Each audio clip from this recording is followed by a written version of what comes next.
गरीब बहू का जादुई मटका घर और फ्रिज। अरे वाह वाह वाह मम्मी, ये तो बहुत बड़ा मटका घर है। आज से पहले मैंने कभी नहीं देखा। हाँ, मैंने भी नहीं देखा। बच्चों, आज से पहले तो ऐसा घर मैंने भी नहीं देखा। हो सकता है ये अंदर से बहुत ठंडा हो। आइए माँ जी और नरेन जी, आप भी चलिए, अब हमें गर्मी से राहत मिल जाएगी। हाँ, खुशी के मारे पूरा परिवार बड़े से मटके घर के अंदर चला जाता है। भला इतना बड़ा मटके का घर इस गरीब परिवार के पास कहां से आया? क्या ये किसी जादू के कारण हुआ था या कुछ और? पूरी बात क्या है ये जानने के लिए आइए कहानी के शुरुआती भाग में चलते हैं, जहां बड़ी मुश्किल से शीतल अपने मटके बनाकर धूप में सुबह से शाम लोगों को मटके बनाकर बेचती थी। अगले दिन। अरे बहू, क्या कर रही है? खाना तो खा ले, दोपहर के 1 बज रहे हैं। नहीं माँ जी, ये सारे मटके बन जाए तभी चैन से बैठूंगी और तभी खाना खा पाऊंगी। वैसे भी घर में ज्यादा खाना पीना नहीं है। आपने और बच्चों ने खाया और इन्होंने दवाई खाई। अरे हाँ बहू, तू चिंता क्यों करती है? मैंने सबको खाना खिला दिया है, अब तू ही रहती है। दिन भर जब देखो गर्मी में बैठकर मटके बनाती रहती है। अगर मैं तेरा ख्याल नहीं रखूंगी तो तू हम सबका ख्याल कैसे रखेगी? देख तो जरा, तुझे कितने पसीने आ रहे हैं। इतनी गर्मी में तेरी तबीयत खराब हो जाएगी। चल छोड़ उसको। माँ जी, बस 15 मिनट दे दीजिए, बस ये काम खत्म हो रहा है, फिर मैं आती हूँ। ठीक है ठीक है। माँ, मुझे और भूख लगी है, खाना दे दो। आनंदी बेटा, तूने अभी तक खाना नहीं खाया? आनंदी बेटा, अभी तो मैंने तुझे खाना खिलाया, फिर कैसे भूख लग गई? दादी, जब तो पेट भर गया था, लेकिन अब फिर से भूख लग रही है, मुझे खाना चाहिए। नहीं बेटा, खाना नहीं है, तेरी मम्मी के लिए रखा है। और वैसे भी तू थोड़ा सा खा चुकी है ना। कोई बात नहीं माँ जी, मेरे हिस्से का खाना मेरी बेटी को दे दीजिए। मेरा पेट तो वैसे भी भर जाएगा, लेकिन अगर ये भूखी रहेगी तो मेरे कलेजे को अच्छा नहीं लगेगा। वैसे भी मैं भूखी रह सकती हूँ। हे भगवान, एक तो घर में खाना भी नहीं है, ऊपर से बच्चों को बार बार भूख लग रही है। पता नहीं तू कब और कैसे खाएगी। मेरी चिंता मत कीजिए माँ जी। शीतल वापस मटके बनाने लगती है और सुनीता बचा हुआ खाना अपनी छोटी सी पोती को खिला देती है। अपनी माँ को गर्मी में इतनी मेहनत करता हुआ देख मोहन जंगल से 2-4 सेब के पेड़ से सेब ले आता है और मटका बनाती हुई अपनी माँ से कहता है, माँ, 15 मिनट खत्म होने में सिर्फ 1 मिनट है। अरे बेटा, ये तू कहाँ से ले आया? हमारे पास तो पैसे ही नहीं है। माँ, ये सब मैं जंगल से लेकर आया हूँ। मैं जानता हूँ आपने कुछ नहीं खाया, इसलिए ये लाया हूँ।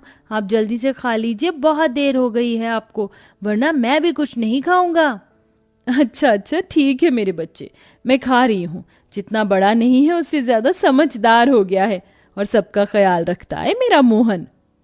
हाँ माँ, क्योंकि मैं इस घर का बड़ा बेटा हूँ। आपको बहुत प्यास लग रही होगी ना। 1 मिनट। मोहन मटके का 1 गिलास पानी अपनी माँ के लिए अंदर से ले आता है। फिर शीतल सेब काटकर मटके का ठंडा पानी पी लेती है। ये खाकर थोड़ी राहत मिल जाएगी और ठंडा पानी पीकर बहुत अच्छा लग रहा है। एक ये मटका ही है जो हमारी गर्मी को थोड़ी दूर करता है। बहू, मटके का पानी पीकर लगता तो ठंडा है, लेकिन घर के अंदर इस झोपड़ी में बहुत भट्टी जैसी तपन होती है। इसमें रहना दुर्बल हो रहा है। अब काश हमारा घर भी मटके की तरह ठंडा होता, या एक मटके का घर होता तो कितना अच्छा लगता।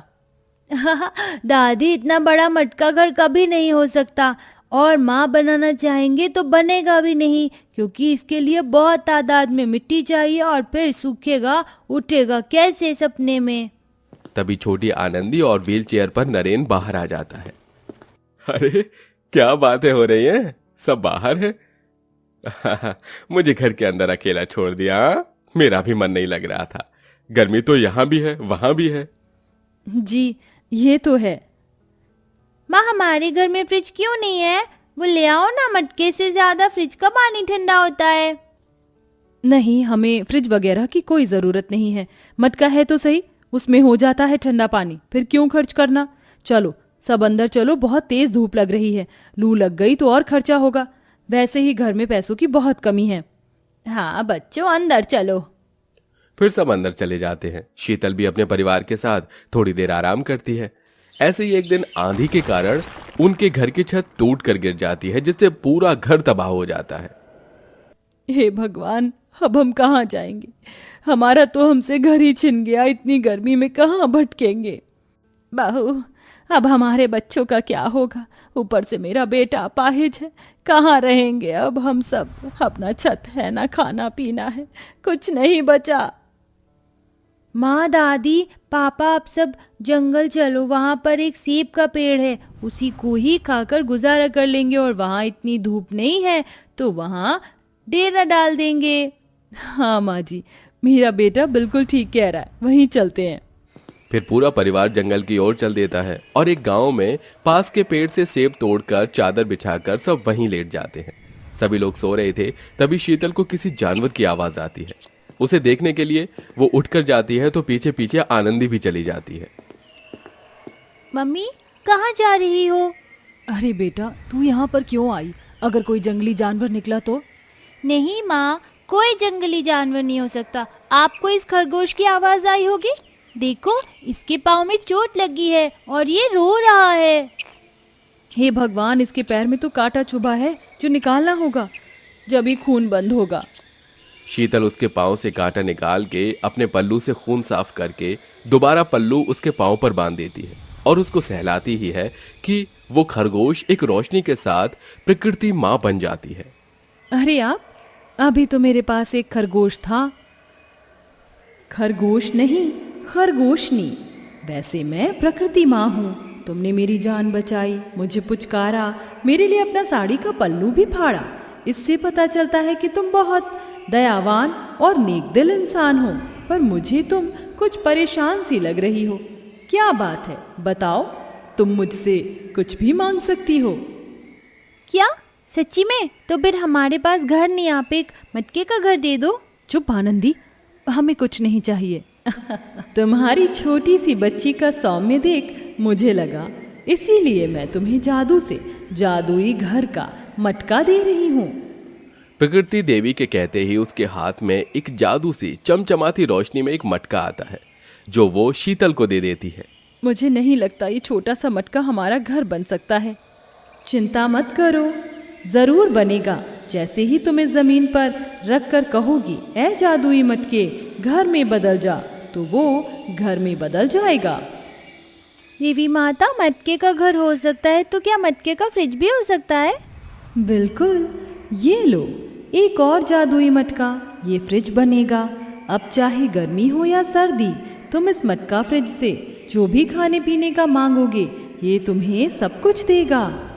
इतना कहते ही प्रकृति देवी गायब हो जाती है और फिर दोनों मटके उठाकर शीतल अपने परिवार के पास जाती है, जहां नरेन अपनी माँ से कहता है, माँ, मैं कितना बेबस और अपाहिज इंसान हूँ जो ना तो अपने परिवार के लिए कुछ कर सकता है और ना ही अपने लिए। आज हम सब इस हाल में हैं और बैठे बैठे सब देख रहा हूँ मैं। इससे अच्छा तो उस एक्सीडेंट में मैं मर जाता। खबरदार नरेन, अगर तूने दोबारा फिर कभी ऐसा कहा तो मेरे बारे में सोच, अपने बीवी बच्चे के बारे में सोच। विश्वास रख, हमारे हालात सुधर जाएंगे। हाँ माँ जी, अब सब कुछ ठीक हो जाएगा। देखिए मैं क्या लेकर आई हूँ। हे जादुई मटके, मटके के घर में बदल जा। तभी एक बड़ी सी जादुई रोशनी में वो मटका एक बड़ा सा मटके का घर बन जाता है, जिसे देख सब लोग हैरान थे और वो उसके अंदर चले जाते हैं, जहां उन्हें गर्मी में सीधा ठंड लगने लगती है। अरे वाह माँ, मुझे नहीं पता था कि ये इतना ज्यादा ठंडा होगा। ऐसा लग रहा है स्वेटर पहनना पड़ेगा। अरे वाह, हमारा मटका घर तो एकदम कश्मीर लग रहा है। ये कैसे हुआ बहू? वो माँ जी, हुआ यूं कि। इतना कहते कहते शीतल सबको सारी कहानी बता देती है। अच्छा, मतलब ये मटका घर कभी भी छोटा बड़ा हो सकता है। और हमारे पास मटका फ्रिज भी है, तो कोई खाने पीने की चीज भी निकाल दो, बहुत भूख लगी है। जी जरूर। हे जादुई मटके, फ्रिज में ही बदल जाओ और हमें अच्छी अच्छी खाने की चीज दे दो। जादुई रोशनी में मटका फ्रिज से ढेर सारे खाने का सामान निकलता है, जिसमें कुछ स्वादिष्ट पकवान होते हैं। रूह अफ़ज़ा, छाछ, तो मटर पनीर कोफ्ते, कबाब, रसमलाई निकलती है। अरे वाह, लगता है माँ अब हमारी सारी परेशानी खत्म हो जाएगी। चलिए जल्दी से सब साथ में खाना खाते हैं, बहुत भूख लगी है। मेरे तो मुंह से पानी निकल रहा है। ये बोलते ही सभी मटके घर के अंदर ठंडी ठंडी हवा खाते खाते स्वादिष्ट खाना भी खाते हैं। और खाकर फिर आराम करते हैं। ऐसे ही उनके दिन मटका फ्रिज और मटके घर में बढ़िया से गुजरने लगते हैं। अरे शीतल, अभी तक बस मैं जूस और ठंडा शरबत पी रहा था, पानी नहीं पिया। जरा इस मटका फ्रिज का पानी लाना। और बहू मुझे भी जरा पानी ला दे। जी अभी लाई। ये बोलते ही शीतल जैसे ही मटके फ्रिज का पानी अपने पति और सास को पिलाती है तो सास के बाल सफेद से काले हो जाते हैं और पति व्हील चेयर से खड़ा हो जाता है। अरे अरे वाह, अरे हाँ, मेरे पैरों में कोई दर्द नहीं हो रहा है। अब तो मैं बिल्कुल ठीक हूँ। मतलब अब मैं काम कर पाऊंगा। ये सब इस जादुई मटका फ्रिज से हुआ है। और माँ, आप, अरे आप तो जवान लग रही हैं, आपके सफेद बाल काले हो गए। सच्ची बेटा, मेरे को तो अपने घुटने का दर्द भी गायब नजर आ रहा है। अरे वाह, हमारा जादुई मटका घर और फ्रिज तो बहुत ही कमाल के हैं। आपको इस तरह से देख नरेन जी मैं बहुत खुश हूँ। अब मैं सोच रही हूँ जादुई मटका घर तुम मुझे मटका दे देते जिन्हें मैं बेचकर अपना व्यापार करती। हाँ बिल्कुल, ये लो। जादुई मटका फ्रिज के कहते ही वो उसे ढेर सारे रोशनी में मिट्टी के मटके देता है, जिसे बेच बेच कर अब शीतल अपना गुजारा करती थी। उसके मटके इतने ठंडे होते थे कि लोग बार बार उससे मटका खरीदते थे। अरे बहन जी, तुम्हारे मटके तो मेरे मोहल्ले में मशहूर हो गए। ऐसा पानी ठंडा करता है जैसे कि फ्रिज हो। अब तो हमने अपने पुराने फ्रिज को भी हटा दिया क्योंकि उससे अच्छा तो तुम्हारा दिया हुआ मटका ठंडा रखता है। जी आपका बहुत बहुत शुक्रिया। ऐसे ही मटका लेते आने रहना। इतने में वो औरत चली जाती है और अब धीरे धीरे मटका घर से मटके बेच बेच कर शीतल महीने भर तक पैसे इकट्ठे करती है, जिसके बाद वो अपने खुद का नया घर खरीद लेती है और जादू से छोटे मटके को वापस छोटा कर उसमें पानी भरकर रख लेती है, जिससे किसी को जादुई मटके पर शक नहीं होता। और अब वो मटका बेचने वाली नाम से मशहूर हो जाती है और अपने परिवार के साथ खुशी खुशी रहने लगती है।